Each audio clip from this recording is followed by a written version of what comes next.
এক জায়গায় ওয়াজ করেন, হুজুর মৃত্যুর ওয়াজ এইভাবে করিয়েন না, ভয় লাগে। এরকম লোক কয়, হুজুর আমার প্রচুর মৃত্যুর কথা স্মরণ হয়, আমার এত মৃত্যুর কথা ভয় লাগে, মাঝে মাঝে তো আমি মসজিদে মৃত্যুর ভয়ে ঢুকি না। আমি আবার কেমন কথা বল, হুজুর মসজিদে ঢুকতে যদি লাশ অনেক খাটিয়া, এইটা দেখে আমার এত ভয় লাগে, এই ভয়ে আমি মসজিদে যাই না। এটার নাম কি মৃত্যুর ভয়? কথা বলে না ভাই। কিছু মানুষ আছে কবর করে, বলে না যে আমি 70টা কবর করছি হুজুর, 80টা কবর করছি। আবার পাশের আর একজন লোক হুজুর যে কবর খোঁড়ার কথা বলতেছে, ও আবার যা কবর করে, যে মানুষটা মারা যায় তার ছেলে মেয়েকে বলে, এই তোমার বাবাকে কবর খুললাম, 2 প্যাকেট সিগারেট তো দিলে না। ও যদি 80 লক্ষ কবর করে, কবর কি, কবরে কি হতে পারে এই ভূত কি আর দিলের ভিতরে আসবে ভাই? কথা বলেন, আসবে? আমাদের অবস্থাটা এমন হয়ে গেছে, কিসের আমল করবো হুজুর?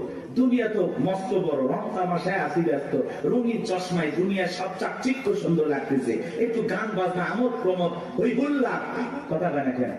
হাজি মানুষ হজ করে আসছে, নাতনির বিয়া, বক্স বাজতেছে, কন্ট্রোল করতে পারে না, হাজি পর্যন্ত ডাক দিয়ে করছে লঙ্গি দেয়া। হাজি হাজি হজ করে আসছে। কথা বাস্তব না অবাস্তব? মিথ্যা না সত্য? এরকম আছে না বাজন? মানে আবেগের ঠেলায় আমরা গুনাহ করতেছি, গুনাহ নাকি আবেগে হয়ে যাচ্ছে। আল্লাহ এরকম আবেগ থেকে আমাদের হেদায়েত দান করেন। এটা জোরে বলেন আমিন। কষ্ট পাচ্ছেন আপনারা? তাহলে কবরে 1 নাম্বার প্রশ্ন, মার রব্বুকা, তোমার রবকে উত্তর দিতে পারবে তারা, আল্লাহর মুমিন মুত্তাকি নেককার বান্দা যারা, উত্তর দিতে পারবে না কারা? আল্লাহর গুনাহগার বদকার অবাধ্য গোলাম যারা। কথা বলেন ঠিক কি না? তাহলে আমরা নেক আমল করে আল্লাহর প্রিয় গোলাম হয়ে কারা কারা কবরে যেতে চায় হাত তুলে দেখা। আল্লাহ আমাদের সবাইকে নেক আমল করা তৌফিক দান করুন। চিল্লা বলুন আমিন। আর একটু জোরে বলুন আমিন। আচ্ছা, ওয়াজ কি শেষ? এবার দেখেন খেলাটা কোন দিকে যায়, এদিকে খেয়াল করেন। কষ্ট পাইছেন? এই যে হেদায়েতের উদ্দেশ্যে 2-4 মিনিট কথা বললাম, এইবার চলেন। আল্লাহ রাব্বুল আলামিন বলেন, ইন্নাল্লাযীনা ক্বালু রাব্বুনাল্লাহ, নিশ্চয়ই যারা বলে আমাদের রব আল্লাহ। আমাদের রব কে? জোরে বলেন না ভাই, একটু চিল্লায়ে বলেন আল্লাহ। এই পৃথিবীর জমিনে আল্লাহ যখন কাউকে জিরো থেকে হিরো বানায়, চাওয়ালা থেকে প্রধানমন্ত্রী বানায়, আর মুসলমান জবাই করে। কথা বলে না কেন ভাই? বাংলাদেশে ডক্টর জাকির নায়েক আসবে, ভারতের টেনশন আসবে, আমাদের দেশে আর টেনশন করে ভারতের লোকেরা। কথা বলে না কেন? অনেক উদ্বেগ, তারা বিভ্রান্তিকর বক্তব্য ছড়াচ্ছে যে ডক্টর জাকির নায়েক আসলেই বাংলাদেশে গ্রেফতার করা হবে। কতই সহজ। বাংলাদেশের মানুষকে তো চেনেন না, ধুতি নিয়ে যাইতে পারবেন না। কথা বলে কথা বলে না। বাংলাদেশে ডক্টর জাকির নায়েক আসবে, তাকে প্রায় 1 মাসের এ দেশে সফর করার অনুমতি দেওয়া হয়েছে। বিভিন্ন জায়গায় তিনি বিভিন্ন প্রোগ্রামে অংশগ্রহণ করবেন ইনশাআল্লাহ। একজন দিনের দায়ী, সারা দেশে সারা পৃথিবীতে যার পরিচয় পরিচিতি আছে। ভারতের তার বক্তব্যের শুনে অসংখ্য মানুষ কালেমা পড়ে মুসলমান হয়েছেন। সেই মানুষটা যদি এই দেশে আসে, আমাদের কোনো সমস্যা আছে ভাই? আমরা মুসলিম হিসাবে খুশি, তাকে ধন্যবাদ জানাই। ডক্টর জাকির নায়েককে আমরা সাদরে গ্রহণ করব, লাল গালিচার সংবর্ধনা দেব। কথা বলা ঠিক না? আর এই দেশে যদি কোন কারণে কোন ষড়যন্ত্র বা বিতর্কের কারণে যদি ডক্টর জাকির নায়েক বাংলাদেশে না আসতে পারে, তাহলে বুঝে নেবেন বর্তমান সরকারে যারা আছে এদের ভিতরে ভারতের দালাল আছে। উনি আসবেন, সমস্যা কি? মুসলিম একটা দেশে একজন দায়ী আসতে পারবেন। ডক্টর জাকির নায়েকের অসংখ্য লেকচার আপনারা শুনেছেন, আলোচনা শুনেছেন। ভালো লাগে না? ভালো লাগে না? চমৎকার কথা বলেন। ভারত সরকার তার টিভি চ্যানেল বন্ধ করে দিয়েছেন, তাকেও দেশ থেকে বিতাড়িত করেছেন। এখন তিনি বিভিন্ন দেশ সফর করেন, বিভিন্ন দেশে থাকেন। আলহামদুলিল্লাহ, আমাদের দেশও আসবেন তারই ধারাবাহিকতায়। আলহামদুলিল্লাহ, আমরা গ্রহণ করবো। উনি আসবেন, ঘুরিয়ে ফিরে চলে যাবেন, সমস্যাটা কোথায়? এটা ভারতের মাথা ব্যথা দরকার আছে? আমাদের দেশে আমরা ডক্টর জাকির নায়েককে নিয়ে আসবো নাকি খানায় খাবার ইমামকে নিয়ে আসবো, সেটা ভারতের কাছ থেকে শোনা লাগবে। ভারতের কথা আমরা চলি, এজন্য আমরা বলেছি আমরা বারবার রক্ত দিয়ে দেশকে স্বাধীন করেছি। আমরা না হতে চাই ভারতের গোলাম, না হতে চাই আমেরিকার গোলাম, আমরা সবাই আল্লাহর গোলাম। এটা আমাদের জীবনের সবচেয়ে বড় পরিচয়। আমরা কার গোলাম? আল্লাহর গোলাম। আমরা দুনিয়াতে কারো গোলামি করার জন্য জন্ম হই নাই, আমরা গোলামি করবো একজন, আর তিনি আমাদের রব, তিনি আমাদের সব। কথা বলে ঠিক না? ডক্টর জাকির নাইক আসতেছে খুব দ্রুত, 28 নভেম্বরের মধ্যেই বাংলাদেশে আসবেন ইনশাআল্লাহ। তার এই সফরকে আল্লাহ কবুল করেন। একটু জোরে বলেন না আমিন। এটা নিয়ে ভারতের মাথা ব্যথা, অনেক টেনশন, মিডিয়াতে অনেক আলোচনা, তুমুল আলোচনা, সমালোচনা চলতেছে, বিতর্ক চলতেছে। সব বিতর্কের অবসান ঘটবে উনি যখন বাংলাদেশ বিমানবন্দরে পৌঁছাবে। আশা করি উনি আসবে ইনশাআল্লাহ। আমার ভাইরা দিল দিয়ে কথাগুলো বোঝার চেষ্টা করবেন। ইন্নাল্লাযীনা ক্বালু রাব্বুনাল্লাহ, নিশ্চয়ই যারা বলে আমাদের রব আল্লাহ। গভীর মনোযোগ দিয়ে কথাগুলো শুনবেন বাজান। এই পৃথিবীর জমিন আল্লাহ কাউকে জিরো থেকে হিরো বানায়, সাওয়ালা থেকে প্রধানমন্ত্রী বানায়। নিঃস্ব পৃথিবীতে কেউ বেঁচে নাই। চিল্লায় বলে দুনিয়াতে আমার কেউ নাই। সেই মানুষটাকে আল্লাহ নিঃস্ব থেকে ক্ষমতার চেয়ারে বসায়, সেই মানুষটাও ক্ষমতার চেয়ারে বসে জুলুম করে, অত্যাচার করে। কথা বলেন ঠিক কি না? এই পৃথিবীর জমিনে এরকম একজন জালেম ছিল ভবঘুরে, যে নিজেকে আনা রব্বুকুমুল আলা বলে দাবি করেছিল, নিজেকে প্রভু বলে দাবি করেছিল, খোদা বলে দাবি করেছিল, রব বলে দাবি করেছিল। এ ছিল একটা ভবঘুরে যুবক। ভবঘুরে যুবক মানে বোঝেন না? যারা ইয়াবা, ফেনসিডিল, গাঁজা, মদ খায়, গাছক ধাক্কা মারে। ভাইজান সাইদ খান আছে না? না, বাড়িতে যায় বলে বউ দরজা খোল। কথাকে বোঝেন নাই? বউ যখন দরজা খুলে দিচ্ছে, ভাই মা এত দেরি করলি কেন? বউ তখন দিকে বলে কি ব্যাপার, আমার মা কইলি কেন? আজকে একটু বেশি মাল খাচ্ছি। তুই মা না বউ বুঝতে পারতেছি না। এরকম মাতাল আছে না নাই? কিছু কিছু ছেলে পেলে আছে সন্ধ্যা হলে ঘরে দরজা বন্ধ করে জিকির করে, ইজ্ঞাবা ইজ্ঞাবা ইজ্ঞাবা। মা বাবা চিন্তা করে, বাবা এটা কিসের ট্যাবলেট, সরস্বতী বলা কথা কই, কিচ্ছু বোঝার দরকার নাই, টাকা দে নইলে তোর মাথা ফাটাবো। এরকম ইয়াবা খোর আছে না নাই? যারা ইয়াবা খায়, ফেন্সিলিন খায়, গাঁজা মদ খায়, যুবক রে, সমাজের মানুষ তাদেরকে নেশাখোর বলে, টোকায় বলে। যারা নেশা করে তাদেরকে মানুষ ভালো চোখে দেখে না। সে ভালো সন্তান হতে পারে না, ভালো স্বামী হতে পারে না, ভালো বাবা হতে পারে না। নিঃস্ব করে সে সবাইকে। কথা বলে নেশা করে না, তার পরিবারকে নিঃস্ব করে। এই জন্য হাতে পায়ে অনুরোধ করে বলে যায়, যুবক নেশা দ্রব্য পান করা যাবে না, মাদক সেবন করা যাবে না। যে মুখে মা, সেই মুখে মাদক তোলা যাবে না। মাদককে না বলুন। কথা বলে না? মাদক সেবন করা যাবে, নেশা দ্রব্য পান করা যাবে। যারা মদ পান করবে এদের জন্য জান্নাত হালাল না হারাম? ওদের জন্য জান্নাত হারাম হয়ে যায়। জান্নাত যদি হারাম হয়ে যাবেন কোথায়? এই জন্য আমরা দুনিয়াতে নিজেরাই মদ আল্লাহ তাআলা হারাম করে দিয়েছেন। আমি আমার উপরে এটা হারাম মানবো যে না, আল্লাহ হারাম করে দিয়েছেন, এই মদকে আমি স্পর্শ করব না। আমি জান্নাতে যাই শরাব পান করব। শরাবের ঝর্ণা আছে, সুবহানাল্লাহ কম, মধুর ঝর্ণা, দুধের ঝর্ণা, পানির ঝর্ণা, শরাবের ঝর্ণা। হাতের স্পর্শ ছাড়া কি তার করতেছে? সুবহানাল্লাহ। জান্নাত যে কত সুখের জায়গা, কেমনে বোঝাবো? ও কল্পনা করা যায় না। আল্লাহ এত সুন্দর করে জান্নাত বানাইছে। সুবহানাল্লাহ বলেন। কষ্ট হচ্ছে আপনাদের? তাহলে এই যুবক নেশা দ্রব্য পান করা যাবে? যাবে? এগুলো আজে বাজে ফালতু জিনিস না খাইয়া, ওই আবার ফেন্সিডিল না খাই, ওই টাকাটা জমায়া বউকে মাসে একটা করে 3 পিস উপহার দাও। কিছু না পাইলে অন্তত 12টা মাসে 12টা বছর পাইবা। কথা কোন ঠিক কি না? আলামিন ভাইয়ের কাছ থেকে যদি সুন্দর একটা শাড়ি দিতে পারতো, কথাই নাই। মেয়েরা সবচেয়ে পছন্দ করে কোন কালারের শাড়ি জানো? নীল কালারের শাড়ি। কথা কয় না? নীল কালারের শাড়ি বউরে কিনে দেবেন। যদি আপনার বউ বেজার হয়, টাকা আমি দেবো। কথা কয় না? কথা কয় না? এই কালারটা মেয়েরা সবচেয়ে চয়েস করে বেশি। যদি পারেন আলামিন ভাইয়ের সাথে যোগাযোগ করে একটা শাড়ি খালি দিয়ে দেখেন, ওই দিন বইয়ের ব্যবহার দেখে সারা জীবন আপনার মনে থাকবে। কথা বলে ঠিক না? এই জন্য আজে বাজে জিনিস না খাইয়া ওই টাকা জমায়া বউ বাচ্চার কাপড় কিনে দেবো, ওদের মুখে হাসি ফোটাবো ইনশাআল্লাহ। কোন কোন যুবক আছো মাদক দ্রব্য স্পর্শ করবা না, মাদক নিজের উপরে হারাম করবে, হাত করো। জীবনে কোনোদিন স্পর্শ করবো না ইনশাআল্লাহ। আজকের এই জান্নাতের বাগান থেকে ওয়াদা দিলাম, যে আল্লাহ আমরা জীবনে কোনোদিন নিশাদ্রব্য স্পর্শ করবো না, দয়া করে তোমার জান্নাতের শরাবের নহরটা একটু আমার জন্য বরাদ্দ রাখো। একটু ধরে কর না আমি হাত নামান আমার ভাইয়েরা। এই ফিরাউন ছিল একটা ভবঘুরে যুবক, এর নাম ছিল কাবুস। বলকে বলা হতো, কিত্তিদের তরফ থেকে নাম ছিল রামসিস। মিশরের বাদশাহর পুরোবাদী নাম হলো ফিরাউন।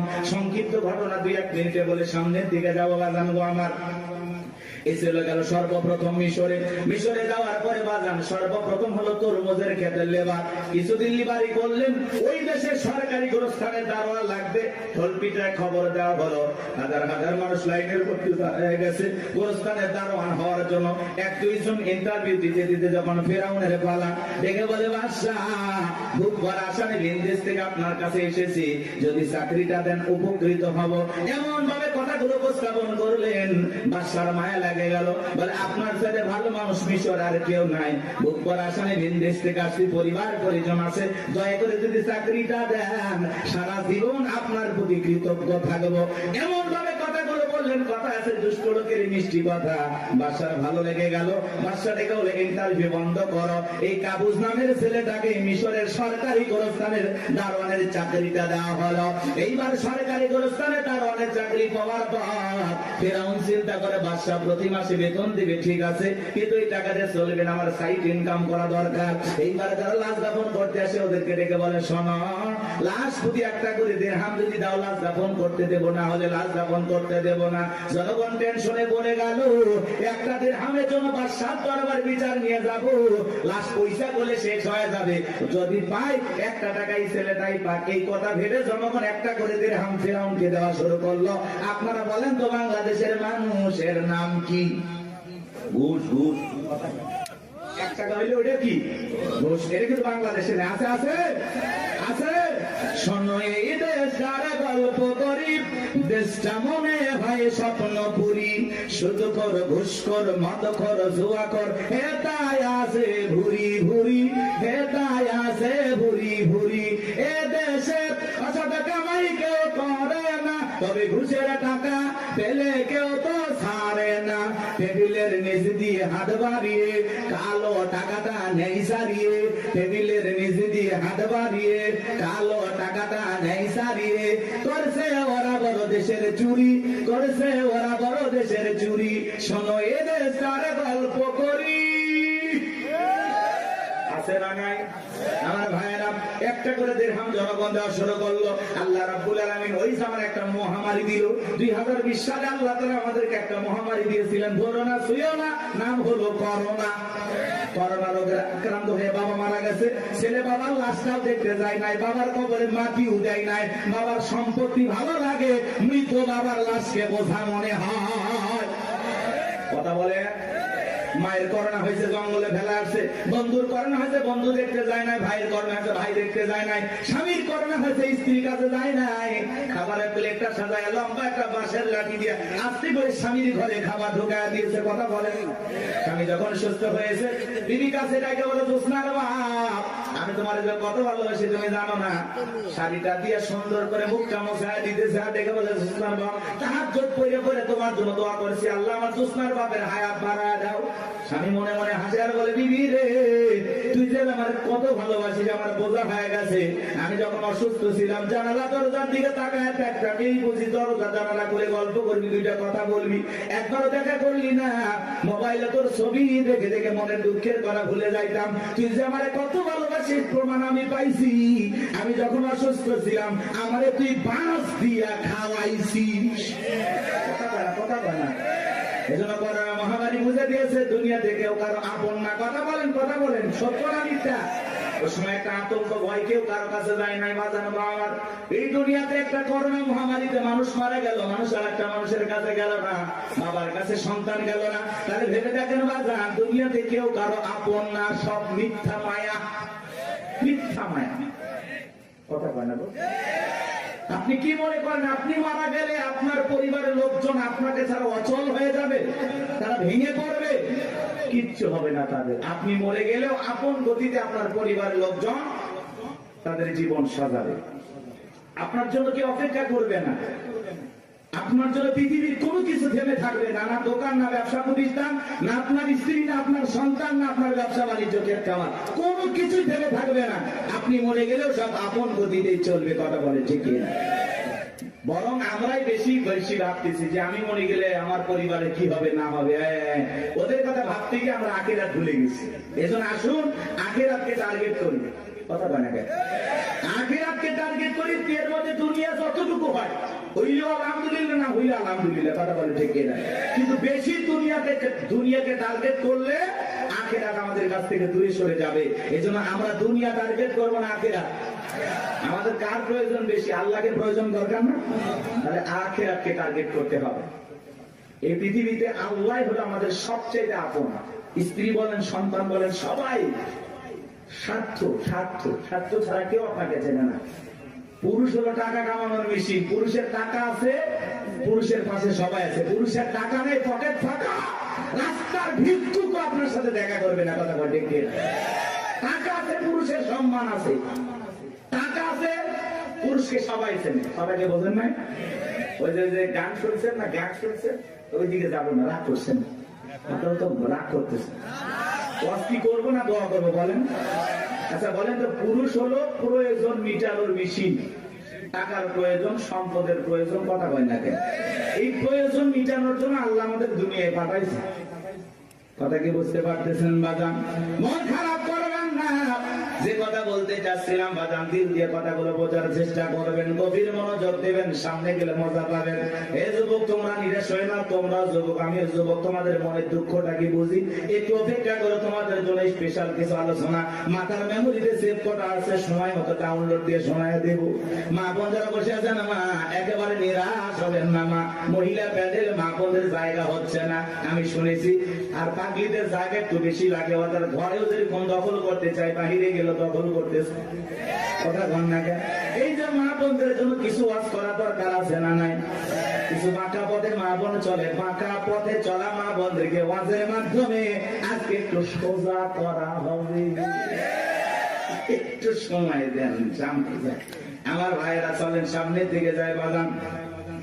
ওই ডায়রিয়া কলেরা মহামারীতে হাজার হাজার মানুষ মারা গেল, আর ফিরাউনের পকেটে টাকা ঢুকলো। টাকা পাইতে পাইতে এত টাকার মালিক হয়ে গেল বাজান, টাকা টাকা রাখার কোনো জায়গায় নাই। এবার বাদশার দরবার একদিন চলে আসছে, বাদশা আমার কাছে কিছু টাকা পয়সা আছে, এলাকায় যারা গরিব মানুষ খাজনা দিতে পারে না, দুঃখী মানুষ খাইতে পারে না, আমি তাদের একটু জনসেবামূলক কাজ করতে চাই। বাদশাটাকে বলে, বাবাই তো ভালো উদ্যোগ, তোমার মতো ছেলে ঘরে ঘরে জন্ম নেওয়া দরকার। এইবার জনগণের সে সমস্ত টাকাগুলো নিয়ে আসা গরিব মানুষের মাঝে বিতরণ করলেন, খাজনা পরিশোধ করে দিলেন। বলেন তো টাঙ্গাইলের মুসলমান বুঝে থাকলে বলেন তো টাকাগুলো ছিল কার? মাইক ধরে বলতেছে 5 লাখ দেব, ওই টাকা পাবে কোথা থেকে? আসমানের ফেরেশতারা প্যাকেট পাঠাবে নাকি? ভালো করে বুঝবেন কোন টাকা কোন জায়গায় যায়। আমাদের গাইবান্ধার আঞ্চলিক ভাষা একটা কথা বলে, মাছের তেল দিয়ে মাছ ভাজা। কথা কি বুঝতে পারতেছেন? জনগণের টাকা জনগণের মাঝে বিতরণ করে ফাও ফাও বাহাবা পাইলু। জনগণ দিকে বলে, আরে রাজ্যের বাদশা যদি এই ব্যক্তি না হয়া গোরস্থানের ছেলেটা হইতো, না জানি আমাদের কপাল খুলে যেত। নির্বাচনের আগে একটু জনসেবামূলক কাজ করা দরকার আছে না নাই? আমাদের এক নেতা কাঁচা রাস্তা, মানে মাটি রাস্তা পর্যন্ত বাজান, ইট পাঠতেছে, 2 গাড়ি ইট পাঠতেছে। মানুষজন বলে, বাবা ইট পাঠতেছে, তুমি তো এখনো নেতা হয় নাই, কারণটা কি? ছেলেটা বলতেছে, আপাতত ইট ফেলে দিলাম, আর ভবিষ্যতে আমার মার্কায় যদি সিলভার এলাকার নেতা বানায় দিতে পারে, আমার 1 নাম্বার টার্গেট এই কাঁচা রাস্তা পাকা করা।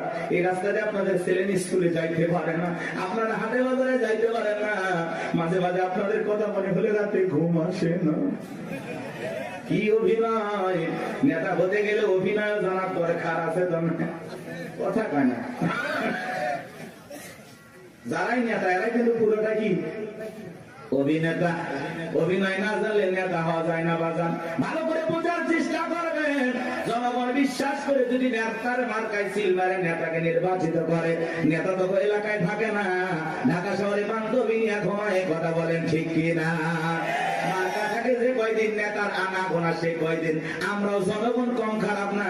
1.5 টাকার বিরিয়ার 3 টাকার চা খায় কি স্লোগান? বল্টু ভাইয়ের চরিত্র ফুলের মতো পবিত্র, নামাজ কোনা কক্ষ গাঁজা খাই 5 ওয়াক্ত কমসুরিতে বাঁকা ভক্ত শয়তানের 1 নাম্বার ভক্ত হুজুরের জন্য খুবই শক্ত চুষা খাই গরিবের রক্ত পোস্টার লেখা যে গরিবের বন্ধু ভোট দিয়ে দেখেন গরিবের কয় নাম্বার শত্রু কথা বলে রাস্তার একটা ভিক্ষুক মহিলার দিকে 500 টাকা দিয়ে বলে আপনার চেহারার মাঝে আমি আমার মাকে খুঁজে পাই আম গাছে নেতার ছবি ঝুলানো থাকে নির্বাচিত হওয়ার পরে এলাকায় থাকে না আম গাছে বিদ্যুতের ঘুড়িতে নেতার বিশাল বিশাল ছবি আর লেখা আছে আমি অমুক নেতা যারা গালি বদনা পবিত্র ঈদ উল আজহার শুভেচ্ছা পবিত্র ঈদ উল ফিতরের শুভেচ্ছা খালি ব্যানার দিয়ে শুভেচ্ছা জানায় জীবনে কোনোদিন আর কাছে আসে না এই নেতা ওই ব্যানার লক্ষ লক্ষ টাকা দিয়ে না বানাইয়া ওই ব্যানারের টাকা দিয়ে যদি গরিব দুঃখী মানুষের মাঝে বিতরণ করো তোমার ব্যানার লাগবে না গো ব্যানার লাগবে না জনগণ তোমার মার্কায় জায়গা মতো সিল মেরে দেবে কতক্ষণ ঠিক কিন্তু ওই যে মার্কা থাকে যে কয়দিন নেতার আনা গোনা সে কয়দিন অলিতে গলিতে নেতাকে পাওয়া যায় মানুষ মূল্যে জানা যায় হাজির জুমার নামাজের সামনে হাজির আসরের নামাজ পরে 2 বার কথা কয় না এক নেতা মানুষকে সালাম দিতে দিতে হোশ হারায় ফেলছে রাস্তার খেজুর গাছ পায় 1 লাইনে সালাম দিয়ে যাচ্ছে কর্মী চাচা ভেতরে কয় নেতা এটা মানুষ না খেজুর গাছ নেতা বলতেছে আমি মনে করছি এটাও ভোটার কথাকে বুঝতে পারতেছেন বাদান এই জন্য আপনাকে আমাদের পরিবর্তন হওয়া লাগবে বাদান বারবার ওদের কথায় ভোলা যাবে না আমাদেরকে ভালো লাগবে মনে রাখবেন বাদান দেশের জনগণ 1 নাম্বার নেতা 1 নাম্বার হবে আপনি যদি পরিবর্তন করতে চান অবশ্যই সমাজটাকে পরিবর্তন করতে পারবেন এই জন্য আগে নিজের ভালো হওয়া লাগবে আপনি যেমন দেশের নেতাও কিন্তু ওইরকম হবে 2 নাম্বার আপনি নেতা হবে 4 নাম্বার কথা কি বুঝছেন আপনি সিটার নেতা হবে বিশ্ব সিটার করলে কি ভয় পাচ্ছেন নাকি আমি কোনো দলে দালালি করতেছি আমরা আগে ঠিক হবে এক পাগল গাছের নিচে হাত তুলে বলে আল্লাহ আরে হারাক তো মানুষ বাইরে গেছে 2-4 জন হারিয়ে গেলে কি হবে পরে খুঁজবো ওই মা কি মা আজকে আমি শুরু করতে নাকি বাচ্চা নিয়ে আসে মাকে ধর মাকে বাচ্চা হারায় যায় মা কইতে পারবে না মা না পাগলি বাচ্চাকে কন্ট্রোল করবেন না এ বাবা জাহিদ তোমার মা কান্না করে আসো বাবু আসো সাতু দিয়ে বাড়ি ও